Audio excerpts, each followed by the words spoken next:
Hello and welcome to Rumiles Academy. In today's session, we'll discuss some important newspaper articles from 1st October 2022. For more study materials and updates, you may also join our WhatsApp group. We'll provide the link for the group in the description below. So this is the list of topics that we'll cover in today's session. Let's start. The first topic is about the draft telecommunication bill. Now this is basically a draft of a bill that is going to be brought about by the union government. This is not in the actual shape. ये बस एक draft है. ठीक है, तो ये लाया गया है by the department of telecommunication. Now this is under the ministry of communication. ठीक है, और ये जो ड्राफ्ट है, now this draft has been brought about to regulate the internet based OTT services. तो इसी के बारे में हम बात करेंगे. सो अब देखिए, ये जो डीओटी है, that is the department of telecommunication which is under the ministry of communication of the union government. ठीक है, now they have release the draft of the bill. As I told, this is not the final bill. ठीक है, ये final bill नहीं है, it is only a draft that will be passed. So there may be changes that may come out in the bill in the future. So now the basic idea behind this bill is regarding the TSP. So TSP, you should know, that is the telecom service provider. For example, Jio, Airtel. ठीक है, now they have raised a concern against the OTT communication services. तो यहाँ पे जैसे आप देख सकते हो, over the top services.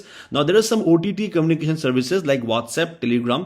Now देखिए, OTT is in this case it is not about the OTT platforms like Netflix or the Prime ones, which are basically OTT entertainment based platforms. ठीक है, तो ये जो आर्टिकल है या ये जो ड्राफ्ट बिल है, it is about the OTT telecom services के बारे में, जैसे कि व्हाट्सएप, टेलीग्राम एटसेट्रा. नाउ ये जो टीएसपी है, तो इनका कंसर्न क्या है? देखिए, their concern is that this OTTs like WhatsApp और Telegram are using our platform. ठीक है, for the internet services, obviously जो इंटरनेट के लिए अपना प्लेटफॉर्म यूज कर रहा है, and cutting our source of revenue. कैसे? बिकॉज देखिए, एप्स लाइक व्हाट्सएप और टेलीग्राम जैसे एप्स जो होता है, या सिग्नल आप कह सकते हो, now they offer free messaging and voice call services. You already know about that, right? So because of which consumers do not use the paid call or messaging services of the TSPs like Airtel, Jio, etc. Now this has led to the loss of such companies. तो इसी के regarding ये bill लाया गया है. Now this can be important for the prelims, and for the mains it can be important from a GS paper to government policies point of view and GS paper to industrial growth point of view. This has been taken from the Hindu. Let's see. So let's see कि ये जो draft है, इस draft में क्या क्या चीज है. So through this draft, the Indian Telecommunication Bill, ठीक है, तो ये जो bill है, this bill is named as the Indian Telecommunication Bill.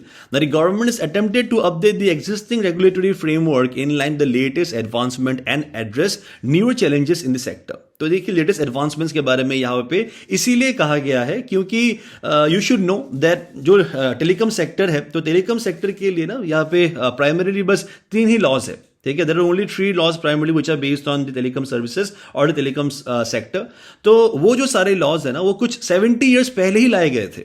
ठीक है, तो 3 में से यहाँ पे जो मैंने आपको बताया अबाउट दी 3 लॉज, 2 तो ऐसे हैं जो ब्रिटिश गवर्नमेंट ने लाया था. ठीक है, तो इसीलिए to cope up with the advancement, to cope up with the growing technology and the need of the people, इसीलिए ये जो बिल है, ये बिल लाया गया है. ठीक है, that is the Indian telecommunication bill. तो ये ला जाएगा बेसिकली.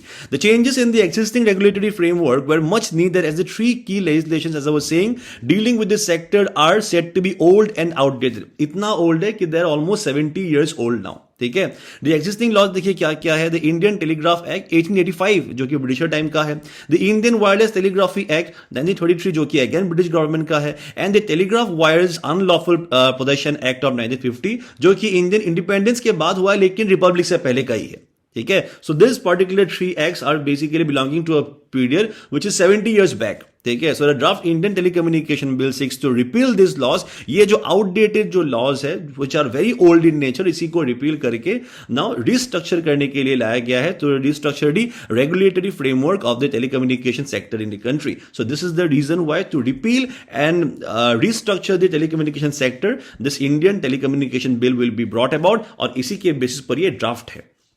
So let's see कि ये जो ड्राफ्ट बिल है, what changes has it brought about for this OTT services. OTT यहाँ पे OTT जो सर्विसेज है, it is for the communication services, it is not meant for the OTT streaming services. तो this is not based upon the streaming services like Netflix, Amazon prime etcetera. ठीक है, so OTT यहाँ पे communication services are those services that provide real time person to person telecommunication services. ठीक है, so this is basically about the OTT communication services. For example the online messaging platform such as WhatsApp, Telegram, Messenger and Google Meet etcetera. ठीक है, तो ये जो सारे companies है या ये जो सारे एप्लीकेशंस है जो हम डेली बेसिस पर हम यूज करते हैं, राइट? तो इसमें क्या होता है, there are number of facilities that we get to use for free, for example voice call, video calls and messaging as well, ठीक है? सो दिस सर्विस प्लेटफॉर्म जो है, ये जो सारे ओटीटी प्लेटफॉर्म्स है ना, they utilise the network infrastructure of the TSP that is telecom service provider such as Jio, Vodafone Idea and Airtel, and facilitate various services that actually compete with this TSPs such as online voice call, video calls and messaging services. अगर हम सरल से भाषा में अगर हम यहाँ पे बात करें तो यहाँ पे बस यही कहा गया है कि ये जो सारे टीएसपीज है ना, देखिए टीएसपीज का भी कॉलिंग सर्विसेज है, टीएसपीज का भी मैसेजिंग सर्विसेज है, लेकिन लोग आजकल क्या करते हैं, the consumers are basically dependent upon this OTT services. Why? Because they are free in nature. लेकिन अगर आप यही services if you want to use in the case of TSPs तो उसमें आपको पैसा देना पड़ता है. मान लीजिए कुछ मैसेज पैक हो गया, कुछ यहाँ पे जो टॉक टाइम के लिए कुछ पैक हो गया. So this is the reason why the people are using. आप देखिएगा जो कंज्यूमर्स हैं the mostly are dependent on the OTT communication services for their free nature.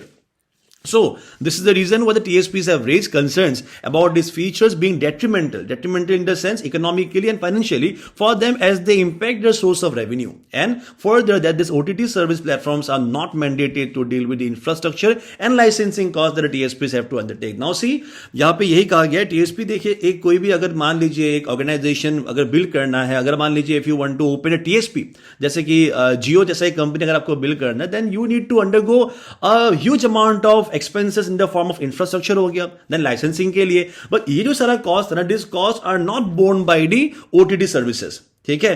तो इसीलिए कहा गया है ये जो प्ले है या जो फील्ड है, this should be fair in nature, ठीक है? So this very concern that we faced by the TSPs, that is the telecom service providers, that they have addressed to the government time and again. Now let's see how the government has addressed to resolve this issues through the draft bill. सो ये जो draft bill है OTT के बारे में, देखिए यहां पे यही कहा गया है कि the TSPs have sued the government to establish a level playing field with the OTT services. Level playing field जहां पे फेयर प्ले हो, ठीक है? जहां पे मान लीजिए जो अगर ये जो सारे टीएसपीज है, अगर टीएसपीज यहां पे कॉस्ट बियर कर रहे हैं तो ये जो सारे कॉस्ट है this should be borne by the OTT as well, ठीक है? So the latest draft bill broadens the definition of telecommunication services to include the OTT communication services. तो करेंटली ये जो बिल है ना, तो इस बिल में it is attempting to include all the messaging applications, all such applications like WhatsApp वगैरह into this wider ambit of telecommunication services. इससे क्या होगा? This means that the OTT telecommunication services might also be subjected to similar licensing condition as the TSP, ठीक है? तो टीएसपीज को जिस तरीके से लाइसेंसिंग के लिए कॉस्ट बियर करना पड़ता है, उसी तरीके से उसी प्रोसेस को फॉलो करना होगा by the OTTs as well, ठीक है? तो अब यहां पे if OTT service platforms are mandated to obtain the same license, they would be subjected to various conditions like collecting KYC, that is know your customer detail of the users, adhering to encryption regulations and providing legal access to the equipment and networks for the government. अब देखिए OTT like WhatsApp, Telegram etc. would also come under this TSP, या आप कह सकते हो would come under the telecom services only. तो इससे लेकिन कंज्यूमर्स के लिए कुछ नेगेटिव इंपैक्ट आ सकता है. कैसे? देखिए जो जैसे कि देखिए जो केवाईसी है, तो केवाईसी में क्या होता है, अब जियो या एयरटेल का सिम अप्लाई करने के लिए आपको डॉक्यूमेंट देना पड़ता है ना, as part of the KYC, है कि नहीं? तो अभी के केस में अगर ओटीटी भी इसके अंदर आ जाता है, फिर कम्स अंदर टेलीकम्युनिकेशन सर्विसेज, तो वहां पे भी अपना एक अकाउंट खोलने के लिए you have to verify yourself with the help of this KYC process, ठीक है? आपको यहाँ पे डॉक्यूमेंट जो भी सारा आपका आधार कार्ड हो गया या डॉक्यूमेंट होगा, तो वो आपको सबमिट करना होगा या वेरीफाई करना होगा as part of this KYC process, that is know your customer. तो this is a kind of negative impact on the consumer, because आपको एक एप्लीकेशन यूज करने के लिए you have to go through आप कह सकते हो you have to go through hectic process.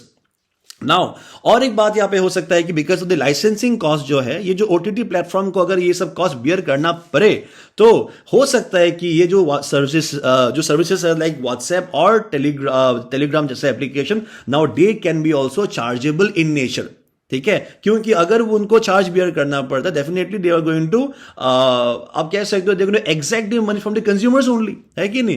Plus अभी के केस में जैसे एनक्रिप्टेड रहता है मैसेजेस, आपने शायद नोटिस किया होगा व्हाट्सएप में आता है कि your messages are end to end encrypted. इसका मीनिंग यही है कि जो मैसेज है वो बस आप और मैं यहाँ पे पढ़ सकता हूं, कोई यहाँ पे मिडलमैन इसे पढ़ नहीं सकता है, बिकॉज दे आर एनक्रिप्टेड, ठीक है? They are end to end encrypted.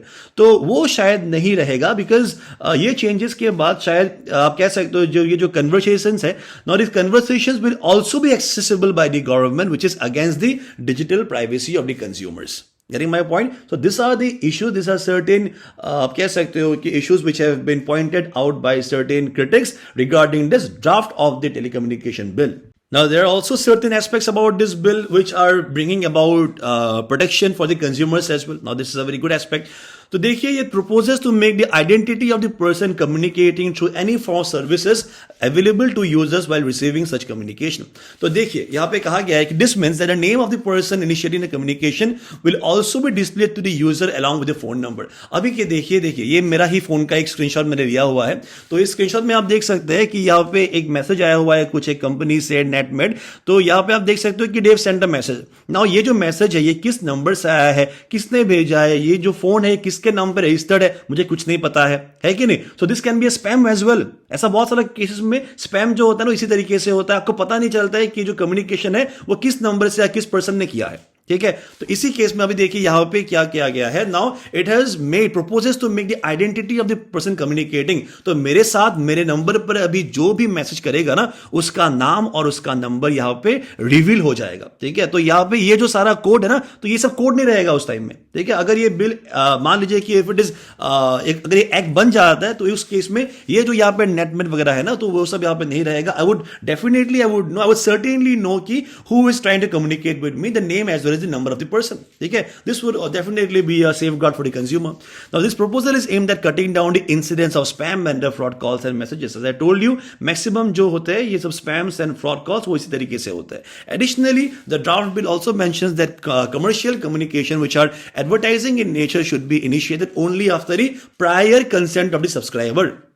तो अगर मान लीजिए कि कोई भी कंपनी जैसे कि फ्लिपकार्ट हो गया या मिंट्रा हो गया, if they want to communicate with me, if they want to send me some ये जो सारे वो लोग प्रमोशनल मैसेजेस जो है ना, if they want to send me such promotional messages then they have to secure the prior consent of me. ठीक है. पहले उनको यहां पे मेरा परमिशन लेना पड़ेगा. Only then they will be allowed to advertise their products whatever. ठीक है. सो और इस केस में देखिए ऐसा भी है कि if the users are not cooperating with the terms and the norms then there will be a fine that will be levied per user. up to rupees 50,000 का एक फाइन भी रहेगा. Plus he or she would also be banned from using the OTT platforms.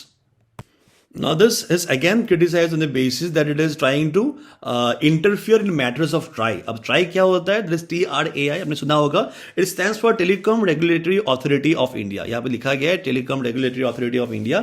Now, it is a regulatory body set up by the government of India. It is the regulator of the telecommunication sector in India. ठीक है. The bill is proposed to change the setup of the आप कह सकते हो the arrangement or the functionalities of the TRAI. तो देखिए कैसे. Earlier in 2018, this TRAI had notified certain regulations regarding the commercial communication. तो मैंने आपको बताया था कि जो भी सारा कंपनीज वांट टू कम्युनिकेट तो इसके लिए कुछ रेगुलेशंस लाया था. लेकिन जो स्पैम कम्युनिकेशंस है and arbitrary sharing of user information है, this is still in continuance. ये अभी भी हो रहा है. ठीक है. So the inclusion of the safeguards in the draft bill means that undertaking strict actions against the violators is taken out of the purview of TRAI and the government is empowered to do so. तो समझिए बात. पहले ये जो सारा regulation था ना, this was actually done by the try. लेकिन ट्राई का जो फेलियर है इन टैकलिंग दिस सिनेरियो, तो इससे अभी क्या किया गया है, गवर्नमेंट ने जो ये पावर है ये अभी अपने हाथ में ले लिया है. ठीक है. तो ट्राई विच वाज करेंटली आप कह सकते हो which is currently a regulatory body in nature, it is now going to be advisory in nature. ठीक है. ये बस एक एडवाइजरी बॉडी रह जाएगा क्योंकि उनका जो पावर्स है ना ये पावर्स में कर्बिंग किया गया है. ठीक है. The government is no longer mandated to ask for recommendations from the TRAI before issuing licences. If मान लीजिए कि कोई कंपनी अगर कुछ भी एक नया कंपनी या सब कंपनी खोला चाहे regarding the telecom sector, now they have to take the permission और the approval from the TRAI. अभी ऐसा नहीं करना पड़ेगा because the government has taken the power in its hand. अभी जो licensing authority है now this will be function or exercised by the union government only. ठीक है. Experts feel, अभी जो critics है उन्होंने feel किया the dilution of the powers of the tribe, मतलब इनका जो powers को curb किया गया is not in line with the international practices where telecom regulators like the TRAI are interested with a greater degree of autonomy. तो उनको बहुत सारा powers दिया जाता है at the international level. ठीक है. In most of the countries ये जो bodies है like TRAI like body in various countries, now they have been entrusted with a greater degree of autonomy. लेकिन curbing of such practices या आप कह सकते हो curbing of such powers from the TRAI is actually against the international practices. So this is how इस bill को criticise भी किया गया है on many levels. The next article is about the new tiger reserve in the state of Uttar Pradesh. ठीक है, इसी के बारे में हम बात करेंगे. इट इज स्टेट का ये नंबर 4 वाला है. ठीक है, it is number 4 in the state of UP और इंडिया के केस में इट इज 54th है. ठीक है, it is the 54th one. तो चलिए बात करते हैं. सो यूपी ने जो गवर्नमेंट है उन्होंने अप्रूव किया the notification of the state's 4th tiger reserve in the Ranipur wild life sanctuary in Chitrakoot district. तो this can be important for prelims. Mains के लिए इतना इंपॉर्टेंट है नहीं. This has been taken from the Hindu. So currently, as the news says, UP has approved the notification of the state's 4th tiger reserve in Ranipur Wildlife Sanctuary. ये wildlife sanctuary का नाम याद कर लीजिए, in the Chitrakoot district. This is the 54th tiger reserve in India और इसके पहले एक और tiger reserve यहाँ पे अनाउंस किया गया था, that is Guru Ghasidas national park of Chhattisgarh का. This 53rd, उसके बाद आता है 54th, which is the recent development. Ranipur tiger conservation foundation, यहाँ पे फाउंडेशन बनाया गया है, which will be used to for the protection and conservation of tigers in the region. ठीक है, so this you can see in the map. तो यहाँ पे आपको मिलेगा रानीपुर, ये आप देख सकते हो. Mapping is also important. Locations are also asked in exams, in civil service examination. तो यहाँ पे रानीपुर जो है, रानीपुर यहाँ पे, तो this used to be basically ये क्या था, this used to be a wild life sanctuary. ठीक है, so this wildlife sanctuary has been designated as a tiger reserve now. Alright, so it will also be, अगर आप देखो ये जो रीजन है ना, इस रीजन को कहा जाता है, जो मतलब मध्य प्रदेश के साथ जो बॉर्डर शेयरिंग रीजन है, इसे बुंदेलखंड कहा जाता है. बुंदेलखंड रीजन क्यों कहा जाता है? Because this lies in a plateau. ठीक है, एक प्लेट्यू वाला स्ट्रक्चर में होता है, दैट इज बुंदेलखंड प्लेट्यू. तो इसीलिए बुंदेलखंड प्लेट्यू पाया जाता है, एमपी और यूपी दोनों में पाया जाता है. ठीक है, so this is the region. और ये रीजन में ना, ये पहला टाइगर रिजर्व है. मैंने बताया था आपको यूपी में और भी 3 है, लेकिन this is the first one in this Bundelkhand region. Right, so let's look at some of the highlights about this Ranipur Wildlife Sanctuary. So this Ranipur Wildlife Sanctuary जो है, was founded in 1977 में. ठीक है, but it has no resident tiger. अब यहाँ पे कोई resident tiger नहीं है, लेकिन क्यों दिया गया टाइगर रिजर्व? क्योंकि इससे मूवमेंट होता है. ठीक है, so it is an important corridor for the movement of tigers according to the status of tigers, co-predators and prey in India report. So this is basically a report, status of tiger, co-predators and prey in India report. Now this report was published by the National Tigers Conservation Authority, NTCA, जहां पे उन्होंने बताया कि this is a important region जहां से tiger move करता है. तो इसीलिए इसको क्या बताया गया है, इसे एक टाइगर रिजर्व का डेजिग्नेशन दिया गया है. The Ranipur tiger reserve will be the 4th in UP. It will be the first one in the Bundelkhand region. The Bundelkhand region, यहां पे आप देख सकते हो, यहां पे प्लेट्यू है. सो बुंदेलखंड, ये जो प्लेट्यू है, this is bounded by the Malwa plateau on the western side and the Baghelkhand plateau on the eastern side. And यहां पे आप देखोगे on the far east side, यहां पे आपको मिलेगा छोटा नागपुर प्लेट्यू, जो कि झारखंड, वेस्ट बंगाल और छत्तीसगढ़ जैसे जगह में पाया जाता है. And also the Shillong plateau. The Shillong plateau is actually a continuation of this Chota Nagpur plateau only, but faulting के लिए it has got separated and currently it is a part of north east India. That is Shillong plateau, जहां पे आपको hills मिलेगा, right, गारो, खासी and Jaintia. ठीक है, सो यहाँ पे देखिए फ्लोरा क्या किया है. There is dry deciduous forest of bamboo, palash, khair, mahua. तो ये सारा आपको ट्रीज मिलेगा dry deciduous. I hope you know the meaning of dry deciduous. Deciduous का मीनिंग है those trees which shed their leaves in a particular season. जैसे ही यहाँ पे ड्राई सीजन आता है, when the water is scarce, the trees would shed their leaves. And वापस से जब पानी आ जाता है, the trees will be green in nature. ठीक है, तो ये क्यों होता है? Because of the unavailability of water, क्योंकि लीव्स का फंक्शन नहीं रहता है, सो दे शेड देम. ठीक है, तो इसी को कहा जाता है deciduous trees. There are 2 types of deciduous forests in India. One is your moist deciduous and the other one is your dry deciduous. तो moist होता है वहां पे जहां पे पानी ज्यादा रहता है, जहां पे बारिश ज्यादा रहता है, और ड्राई होता है वो जहां पे पानी स्कैर्स रहता है. फॉर एग्जाम्पल 100 सेंटीमीटर टू अगर 200 सेंटीमीटर रेनफॉल है, वहां पे पाया जाता है moist deciduous forest. और जहां पे वो रीजन में in which you will find lesser rainfall of about 70 centimeter to 100 centimeter of rainfall, in those region you will find the dry deciduous forest. Alright, and fauna आपको यहाँ पे मिलेगा the species of like black buck, chinkara, sambar, chital, bear जैसे, leopard जैसा आपको यहाँ पे flora fauna पाया जाता है इन the case of this Ranipur wild life sanctuary. Okay, so as I was saying about the 3 other tiger reserves in UP, those are the Dudhwa National Park, the Pilbhit Tiger Reserve and the Amangarh Tiger Reserve. So as you can see in the, चलिए थोड़ा mapping कर लेते हैं. यहाँ पे देखिए दुधवा है. ठीक है, Dudhwa lies in the border of Nepal. तो दुधवा है, उसके ऊपर में देखिए पिलभित है. ठीक है, और ये जो अमनगढ़ है ना, इस मैप में नहीं है, लेकिन ये पिलभित से भी ऊपर है. और अमनगढ़ जो है, it is actually a continuation of the Corbett tiger reserve. तो Corbett which is a part of the Jim Corbett national park. तो यहाँ पे देखिए ये जो उत्तराखंड रीजन है, उत्तराखंड में पाया जाता है आपका कॉर्बेट टाइगर रिजर्व। तो कॉर्बेट टाइगर रिजर्व का ही कंटिन्यूएशन है ये अमनगढ़ टाइगर रिजर्व जो कि यूपी में है। So this are the existing 3 tiger reserve, अभी करेंटली जो आया है वो 4th वाला है, ठीक है। और अरुणाचल प्रदेश का अगर बात करेंगे टाइगर रिजर्व का, तो यहाँ पे 3 पाया जाता है, that is Namdapha, Kamlang and Pakke. This is a piece of information that you should know about your state. Now these are some of the prelims practice questions that I have asked from the recent topic. Please answer in the comment section. The next article is about the Dibang Hydel project, which is based in our state Arunachal Pradesh. तो अब देखिए what is the recent news? The recent news ये है कि NGT, that is the National Green Tribunal, has dismissed the case it took up suo motu. Suo motu मतलब खुद से ही उन्होंने जो केस लिया था on the grant of forest clearance, ठीक है, for this Hydel project. अब देखिए ये जो इशू स्टार्ट होता है in the beginning of this year only, जहां पे एनजीटी ने क्या किया था, कुछ यहाँ पे सुओ मोटो मतलब खुद से ही केसेस लिए थे बेस्ड ऑन 6 मेगा प्रोजेक्ट। तो ये out of the 6 mega project this Dibang hydel project is also one of them, ठीक है।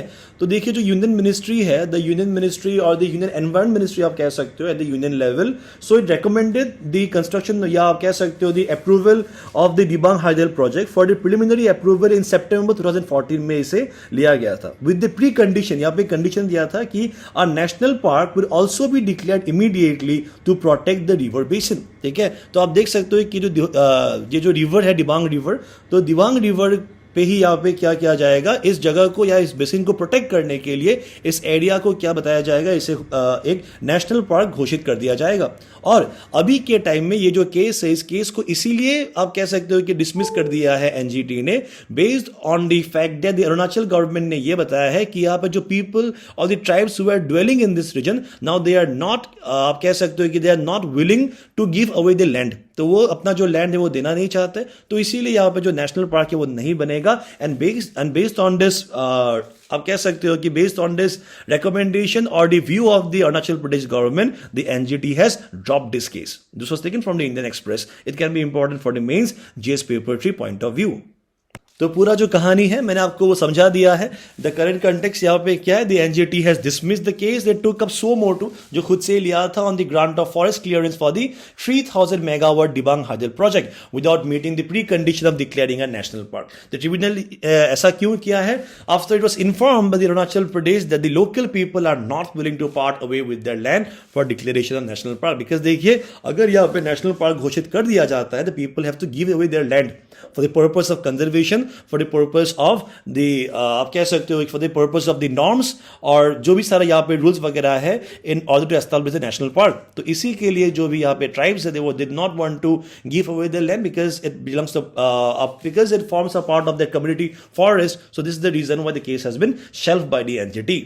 Let's learn certain important facts about this Dibang Hydel project. As you can see in this picture, ये हो गया आपका Dibang multi-purpose project है on the bank of the river Dibang.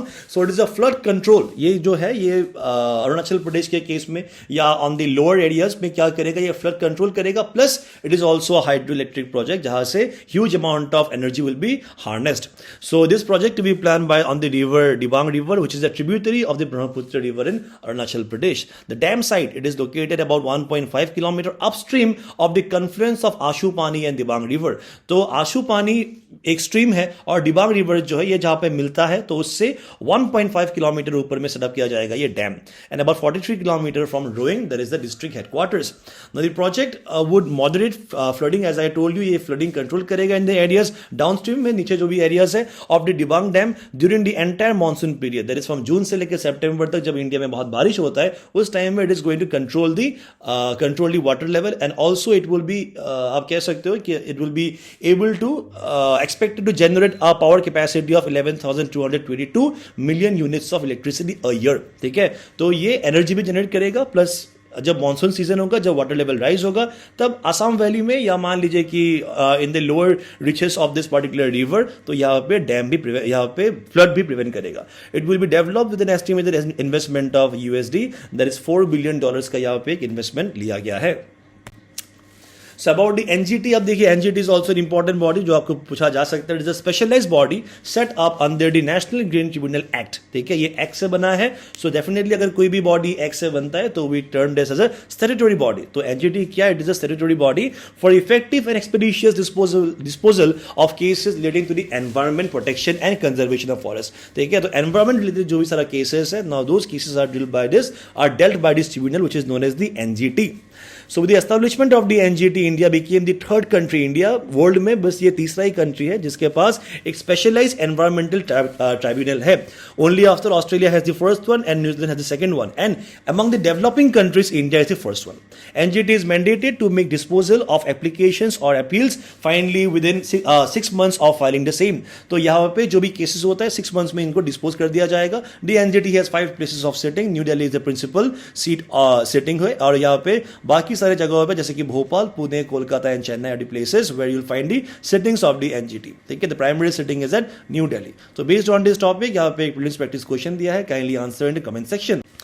So दर्शकों, good news have already come from Gujarat. That is about the first gold medal, the first medal in the national games which are ongoing. Currently in Gujarat में अभी चल रहा है. That is the national games of 2022. तो यहाँ पे lifter है, that is Pesi. ठीक है, तो Pesi ने यहाँ पे the first medal has been clinched. So Arunachal Pradesh opened their 36th national games campaign with a gold medal in weightlifting here in Gujarat on Friday. Now this can be important from prelims, not for the mains, but this has been taken from the Arunachal time. So I hope you don't mind me acting like a reporter now because I'm really happy about delivering this news. So Arunachal Pradesh has opened the 36th National Games campaign with the gold medal in weightlifting in Gujarat. तो weightlifting में medal हासिल कर लिया है gold medal में. तो चारू पेसी, his name, struck the yellow medal, yellow यहाँ पे जो medal लिया है in the men's 61 kg category में. ठीक है, जो कैटेगरी है 61 kg. यहाँ पे कुछ और भी फैक्ट्स बताया गया है. The silver medal has been taken by Muna Nayak and Mizoram's Jakhuma has won the bronze medal. Not important for us. Now Pesi has lifted 110 kg in the first attempt, 113 in the second and 14 in the third attempt in snatch. ठीक है, तो आप देख सकते हो कि यहाँ पे ये snatch है और ये clean and jerk है. तो in clean and jerk Pesi started with 136 kg, he lifted 142 kg in the second attempt and 147 kg in the third and final attempt. तो देखिए ये जो snatch है और clean and jerk है, these are two things that are a part of the weightlifting championship. तो the snatch is where the weightlifter picks up the barbell. ठीक, आप देख सकते हैं, it is where the weight lifter picks up the barbell and lifts it above his head in one singular motion. एक ही motion में the weight lifter would pick up the barbell and lift it above the head as well. In the clean and jerk on the other, आप यहाँ पे देख सकते हैं, the weight lifter is first required to pick up the barbell and bring it up to his chest. ठीक है, यहाँ पे कहाँ तक लाता है, चेस्ट तक लाता है. तो यहाँ तक ये जो चेस्ट तक है इसे कहा जाता है क्लीन. ठीक है, now this part is known as clean. The lifter must then pause, थोड़ा देर यहाँ पे pause करके extend his arms and legs to lift it above the head. तो इसे कहा जाता है jerk. ठीक है, with a straight elbow and have to hold it there until the buzzer is sounded. ठीक है, so these are the two parts, that is snatch and clean. That is the snatch and clean of the weightlifting championship. इसी topic के basis पर this please practice question, please answer in the comment section. This was the only question that I asked in the previous video. Let's look at the answer. So, the current अभी जो appointment है, but it is about the recent appointment of the Attorney General, that is R. Venkataramani. So, he has been appointed as the new Attorney General of India by the President of India, Srimati Draupadi Murmu. और उन्होंने succeed किया है के वेणुगोपाल को, और के वेणुगोपाल ने succeed किया था मुकुल रोहतगी को. So, these are some of the important facts that you should know. So for now, that was all from our side for this session. Thank you so much for joining, and we'll meet the next one. Bye bye and take care.